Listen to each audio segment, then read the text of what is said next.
अगर हर दरवाजा बंद दिख रहा है और मन बार बार पूछ रहा है, भगवान मेरी सुनवाई कब होगी, तो आज की यह कथा सिर्फ कहानी नहीं, यह आपके विश्वास की पुकार है। क्योंकि जहां इंसान हार जाता है, वहीं से श्याम बाबा का काम शुरू होता है। आइए सुनते हैं। राजस्थान की पावन धरती पर सीकर जिले में स्थित है एक दिव्य स्थान खाटू धाम। यही वह भूमि है जहां विराजमान हैं लखदातार खारे का सहारा श्री श्याम बाबा। बाबा न तो सोने चांदी का भोग मांगते हैं, न ऊंचे ऊंचे वचन। उन्हें चाहिए तो बस सच्चा विश्वास और सच्चा समर्पण।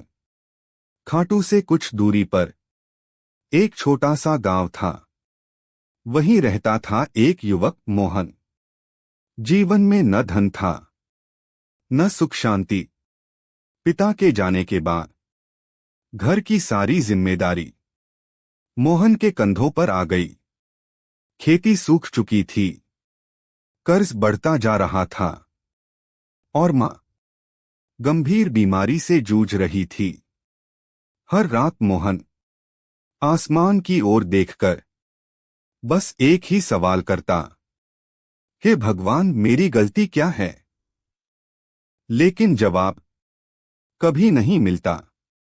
एक दिन गांव में श्याम बाबा का कीर्तन हुआ।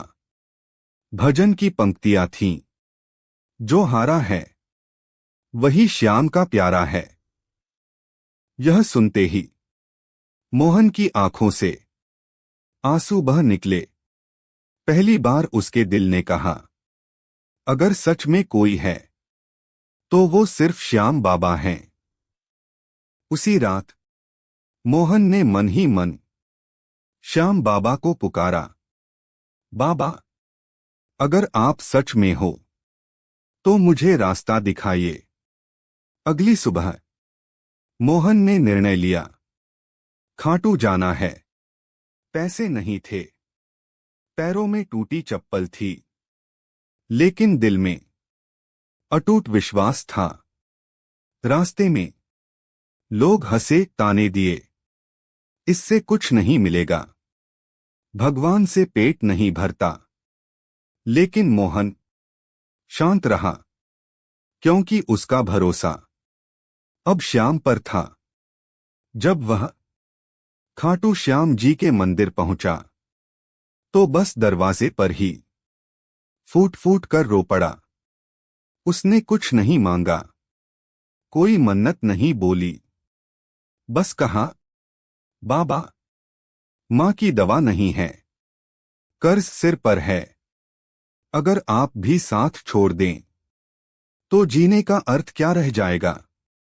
कहकर उसने सिर झुका दिया। उसी समय मंदिर में एक संत थे। उन्होंने मोहन को देखा, पास बुलाया और प्रसाद दिया। संत ने कहा, बेटा श्याम देर करते हैं, अंधेर नहीं। उन्होंने मोहन को पास के गांव में एक छोटा सा काम दिलवा दिया। धीरे धीरे मोहन की जिंदगी बदलने लगी, कमाई आने लगी, मां की तबीयत सुधरने लगी और कुछ महीनों में कर्ज भी उतर गया। मोहन ने समझा, बाबा सुन रहे हैं। लेकिन श्याम बाबा बिना परीक्षा लिए कभी वरदान नहीं देते। एक दिन वह काम अचानक बंद हो गया। फिर वही अंधेरा, वही डर। लेकिन इस बार मोहन ने शिकायत नहीं की। उसने बस इतना कहा, बाबा जो भी करोगे अच्छा ही करोगे। कुछ ही समय बाद उसी संत के माध्यम से मोहन को एक स्थायी और अच्छा काम मिला। आज मोहन सिर्फ खुद ही नहीं संभला, बल्कि दूसरों की मदद करने लगा। वह मुस्कराकर कहता है, श्याम बाबा ने मुझे कुछ दिया नहीं, उन्होंने मुझे मजबूत बना दिया। इस कथा का यही संदेश है। अगर आज आप टूटे हुए हैं, अगर रास्ता नहीं दिख रहा, तो समझ लीजिए श्याम बाबा आपके सबसे पास हैं। वो आपकी सुनते हैं, वो आपकी परीक्षा लेते हैं और सही समय पर सब कुछ दे देते हैं। आज बस इतना कहिए, जय श्री श्याम, और विश्वास रखिए, हारा वही जो श्याम को भूल गया। दोस्तों, अगर यह वीडियो आपके दिल को छू गया हो और श्याम बाबा की यह कथा आपको अच्छी लगी हो तो एक छोटा सा लाइक जरूर करें। अपने अपनों के साथ शेयर करें, कमेंट में जय श्री श्याम लिखें।